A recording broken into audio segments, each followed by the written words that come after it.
بسم اللہ الرحمن الرحیم۔ السلام علیکم ورحمۃ اللہ وبرکاتہ۔ ائمہ مساجد کی طاقت کیا ہے؟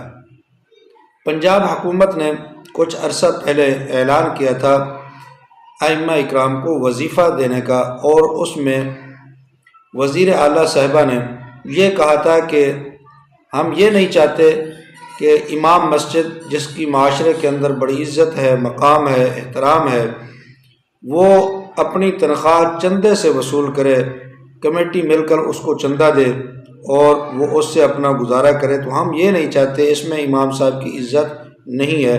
ہم چاہتے ہیں کہ ہم امام صاحب کو حکومت کی طرف سے کچھ وظیفہ دیں۔ تو پھر انہوں نے 10,000 کا اعلان کیا اور بعد میں 25,000 کا اعلان کیا۔ تو اصل مسئلہ ہے کیا؟ یہ مسئلہ نہ ہی چندے کا ہے، نہ ہی امام صاحب کی عزت کا ہے، بلکہ یہ مسئلہ کچھ اور ہے۔ وہ کیا ہے، میں آج آپ کو بتاتا ہوں کہ امام کی طاقت کیا ہے، اور وہ طاقت کون سلب کرنا چاہتا ہے اور کیوں سلب کرنا چاہتا ہے۔ ناظرین و سامعین، آپ ہمارے اس چینل آئینی حقیقت ٹی وی کو سبسکرائب ضرور کر لیں۔ صوبہ پنجاب میں جو رجسٹر ووٹوں کی تعداد ہے وہ تقریباً 7 کروڑ 70 لاکھ ہے، اور جو حکومت نے فگر نکالے ہیں مساجد کے، رجسٹر مساجد کے تمام مسالک کے ملا کر، تو تمام مسالک کی مساجد کی جو تعداد انہوں نے نکالی ہے وہ ہے تقریباً 68,554۔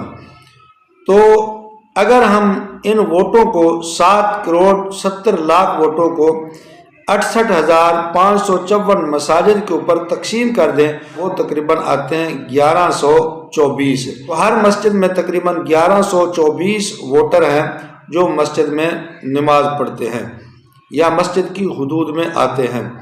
تو اب حکومت پنجاب یا حکومت پاکستان کیا چاہتی ہے؟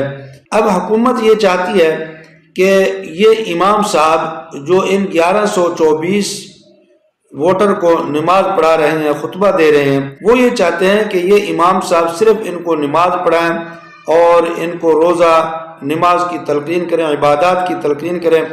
یہ سیاست، عدل، نظام حکومت، اسلامی نظام، معیشت، تعلیم کے بارے میں یہ اپنی زبان کو بند رکھیں، کچھ نہ بولیں۔ کیوں؟ اس لیے کہ اگر امام صاحب ان تمام چیزوں کے اوپر، جو کہ ایک نظام زندگی ہے، اس کے اوپر بات کرتے ہیں، تو پھر یہ جو 1124 ووٹر ہیں، پھر یہ ووٹر دوسری طرف نہیں جاتے، وہ ووٹر پھر امام صاحب کے حق میں بات کریں گے، اور امام صاحب کی یہ جو طاقت ہے یہ پھر آگے بڑھے گی اور یہ اسلامی نظام لانے کا سبب بنے گی۔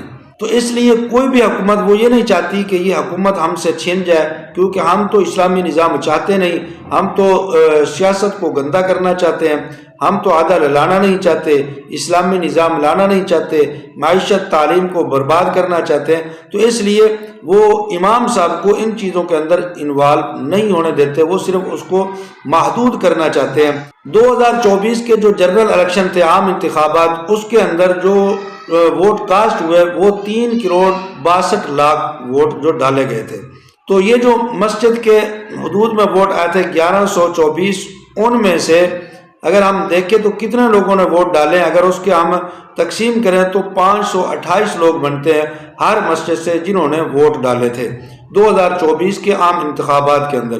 تو یہ جو 528 لوگ ہیں، یہ 528 لوگ حکومت کے لیے پریشانی کا سبب بنے ہوئے ہیں کہ اگر یہ 528 لوگ امام صاحب کے پیچھے چلتے ہیں، امام صاحب کی بات مانتے ہیں، تو پھر یہ 528 لوگ ہم سے گئے، اور یہ 528 لوگ جب تمام مساجد کے ملائیں گے تو ایک بڑی تعداد یہ بڑھے گی۔ تو اس لیے وہ کہتے ہیں کہ امام صاحب اس چیز کے اوپر محنت نہ کرے، وہ صرف اسی بات کے اوپر لگا رہے کہ نماز، روزہ، عبادات، اور یہ باقی چیزوں کے اوپر وہ بالکل محنت نہ کرے۔